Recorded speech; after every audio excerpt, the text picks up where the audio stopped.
formulado pelo deputado federal Jorge Sola, um deputado que orgulha a Bahia e os baianos por conta do seu grande mandato, preocupado com as principais questões do nosso dia a dia, especialmente da classe trabalhadora. Saudar meu amigo Sérgio Takemoto, presidente da FENAI, saudar também a minha amiga Isabela Freitas, presidente da Comissão Independente dos Aprovados do Concurso da Caixa, saudar todos os representantes da Caixa Econômica Federal, os demais deputados que nos acompanham e todos os telespectadores. Eu tenho muito orgulho de ser empregado da Caixa Econômica Federal desde 2004, de modo que todo funcionário da Caixa no território nacional tem muito orgulho de carregar consigo o crachá azul, porque aquilo significa um crachá que representa a atuação de um banco em favor do desenvolvimento do país. A Caixa é a principal responsável pelo financiamento do saneamento básico, da habitação por interesse social, de programas de infraestrutura e atuação em políticas sociais. Não é à toa que, em meio à pandemia, mais uma vez, os empregados da Caixa foram convocados a realizar uma nobre missão em acolhimento dos mais pobres do nosso país. O pagamento do auxílio emergencial e foi um pagamento com um esforço de guerra, porque em pouquíssimo tempo os empregados tiveram que desenvolver uma tecnologia própria para garantir que quase 70 milhões de brasileiros fossem beneficiados no meio de uma pandemia. Infelizmente, muitos colegas foram contaminados e alguns vieram a óbito neste esforço tremendo que nós estamos atuando no dia a dia das agências. É evidente que tudo isso se aprofundou com a sobrecarga de trabalho, cobrança de metas cada vez mais abusivas e a falta de funcionários para dar conta do atendimento à população. Há alguns anos atrás, os sindicatos e a FENAI lançaram uma grande campanha: mais empregados para a Caixa, mais Caixa para o Brasil. Porque o nosso entendimento é de que a convocação dos aprovados no concurso não é apenas uma realização de um desejo pessoal de quem passou em um concurso público dificílimo, diga-se de passagem, o maior concurso da história da Caixa, e que mais de 1 milhão de inscritos, 30 e poucos mil foram aprovados, mas é evidente que não é apenas o desejo pessoal de quem foi aprovado. É uma missão importantíssima que o Brasil precisa. Nós estamos, como já bem disse o Sérgio, com um déficit de quase 20 mil empregados, se compararmos com o que existia em 2014 na empresa. Em sucessivos acordos coletivos de trabalho, os sindicatos, através do Comando Nacional dos Bancários, conseguiram obrigar o banco a promover as contratações para garantir a substituição daqueles que saíram por aposentadoria e também para assegurar que o crescimento do banco fosse acompanhado também do crescimento da mão de obra.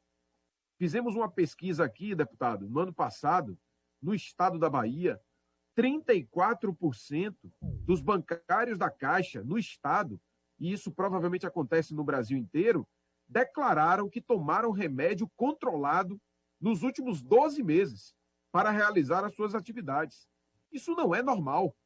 É inaceitável que síndrome do pânico, depressão, síndrome de burnout, entre outras patologias psíquicas, somadas com as lesões por esforço repetitivo e as doenças osteomusculares relacionadas ao trabalho, impactem significativamente os trabalhadores da Caixa. Isto porque nós estamos trabalhando no limite. Os bancários da Caixa jamais se recusaram a atender o país de batalha para assegurar o atendimento, especialmente das políticas públicas, para que cheguem na população que mais precisa. Nós temos clareza de que o que está em curso na Caixa Econômica Federal é um verdadeiro desmonte. As tentativas sucessivas de abrir o capital da Caixa nos últimos anos, elas foram derrotadas graças a uma ampla mobilização dos trabalhadores e da sociedade, que reconheceu a importância de ter um banco 100% público, que atuasse em favor daqueles que não tem acesso ao sistema financeiro tradicional. A Caixa é o banco que acolhe a maioria dos brasileiros.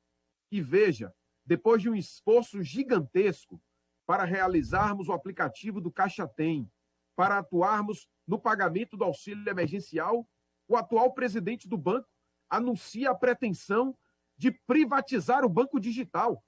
Isso é uma afronta à consciência dos brasileiros e brasileiras. Uma área que é extremamente estratégica. Nenhum outro banco privado está fazendo isso. Eu fico imaginando, se vocês analisarem aqui, se o Itaú, o Bradesco, o Santander venderam a sua área de seguridade. Não venderam. A Caixa quer se desfazer da sua seguridade. Quer entregar até as loterias. Eles sabem que, por motivos legais, privatizar as loterias não é possível de uma maneira tão simples. Mas eles têm a pretensão de entregar as loterias. A loteria é um serviço essencial a ser realizada pelo poder público? Claro que não. Mas as loterias da Caixa, elas geram dividendos ao Tesouro Nacional. Elas auxiliam no pagamento, por exemplo, das despesas do FIES. Possibilitam o financiamento do esgotamento sanitário em várias cidades. Ajudam a financiar o esporte, a cultura e várias outras áreas. Então, por que se desfazer das loterias? Por que entregar a área de gestão de ativos, onde a Caixa tem sido premiada nos últimos anos como uma das melhores gestoras em fundos de investimento? Portanto, o que está em curso é um verdadeiro ataque a esta instituição tão importante e relevante para o país. Por isso que a falta de empregados se correlaciona com esta intenção. É inaceitável que, depois de convocar alguns aprovados, fruto de uma ação civil pública proposta pelo Ministério Público do Trabalho e que contou com a assistência dos sindicatos através da CONTRAF e da FENAI, a Caixa vai lá e recorre da decisão. Que incoerência é essa? Por isso que é muito importante a Comissão de Fiscalização e Controle fazer o questionamento público nesta audiência. Como pode o banco convocar um conjunto de 4 mil empregados e depois enviar um documento assustando esses trabalhadores com um acórdão do Tribunal de Contas da União, tentando caracterizar que estas convocações poderiam ser anuladas? E o próprio banco que convoca e que voltou a convocar agora, depois de muita pressão, anuncia de que essas convocações podem ser precárias. A insegurança jurídica, o pavor nas pessoas, isso tem impacto nas famílias, especialmente nas famílias dos empregados que têm alguma deficiência, que graças à atuação dos sindicatos tiveram a oportunidade de entrar no banco para cumprir a lei de cotas, a lei 8.213 de 91, que a Caixa deixou de cumprir durante muitos anos e que depois de uma ação judicial passou a ser obrigada a cumprir. Por isso que nós achamos muito importante ter essa audiência, para que nós possamos oportunizar que os parlamentares desta grande casa, da Câmara dos Deputados, tenham a condição de fazer os questionamentos devidos para que a gente não deixe este banco tão singular e tão importante para a história nacional ser desmontado. Vale dizer que a Caixa é um banco lucrativo, eficiente, rentável. Cumpre uma função social relevante, mas também tem uma atuação comercial sólida.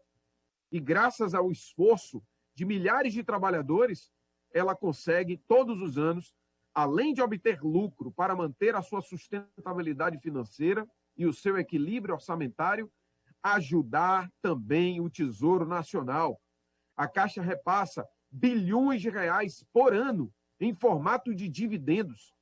Então, se o ministro Paulo Guedes e sua equipe econômica querem fazer o desmonte da Caixa para acumular recursos em um IPO da Caixa Seguridade ou no desmonte de áreas das subsidiárias do banco, esse discurso é um discurso estúpido, inclusive do ponto de vista matemático. Porque basta a Caixa se manter sólida, que ela inclusive repassa parte dos seus dividendos ao próprio Tesouro Nacional, ajudando a compor o orçamento da União. Então não faz sentido se desfazer dessas áreas. E por isso, nobre deputado Jorge Sola, a gente pede muito o seu apoio para nos ajudar na convocação dos atuais aprovados, mas, sobretudo, assegurar que a Caixa ela não seja destruída, porque este banco se confunde com a história do povo brasileiro. Quem lembra, lá no final do século XIX, quando boa parte da população escravizada no Brasil juntava o seu dinheiro nas poupanças da Caixa para comprar a sua alforria, para garantir a sua liberdade. E essa história da Caixa Econômica Federal, ela precisa ser resgatada, porque a Caixa não é um banco qualquer que pode estar a serviço de fortes interesses de grupos econômicos, como fizeram agora, por exemplo, com a refinaria Landulfo Alves, na Bahia, entregando a um fundo de investidores, inclusive estatais, dos Emirados Árabes. Então, o que está em curso no Brasil é um desmonte das estatais, de um modo geral, e a Caixa não foge a esta realidade, infelizmente. Por isso que a gente aproveita a grande audiência e a oportunidade de falarmos para o conjunto dos parlamentares de todos os estados do Brasil. Ajudem nessa grande campanha pelo fortalecimento da Caixa, para impedir o seu desmonte e para garantir que esses trabalhadores e trabalhadoras altamente qualificados, que passarem um concurso público de maneira muito concorrida, para que eles possam realizar o seu sonho de ingressar nesta empresa, mas também realizar o sonho do povo brasileiro de ter um atendimento digno nas agências espalhadas por todo o país. Eu não tenho dúvidas de que essa audiência é um passo importante, mas ela não se esgota em si mesma. Esperamos que a direção da Caixa, a partir dos representantes que estão aqui, nos deem esclarecimentos sobre estes assuntos, mas que, sobretudo, que essa mensagem faça ecoar na consciência do atual presidente do banco e na consciência do Ministério da Economia e do presidente da República, para que enxerguem a Caixa como missão, como parte de uma missão de um projeto nacional de desenvolvimento. Não há desenvolvimento possível no Brasil sem a atuação dos bancos públicos. Eu fico imaginando se bancos privados vão atuar no semiárido para levar água para quem mais precisa, se vão atuar em projetos estratégicos de energia, de esgotamento, se vão atuar na habitação popular. É evidente que não, porque são áreas que têm forte risco e muitas vezes os bancos privados viram as costas para a maioria esmagadora da população brasileira, que é composta por uma maioria empobrecida, cuja pobreza se agravou em razão da pandemia. Por isso a gente pede socorro para garantir que a gente possa ter mais empregados nas agências para atuar em defesa da sociedade e em defesa do povo brasileiro. Muito obrigado, senhor Augusto Vasconcelos.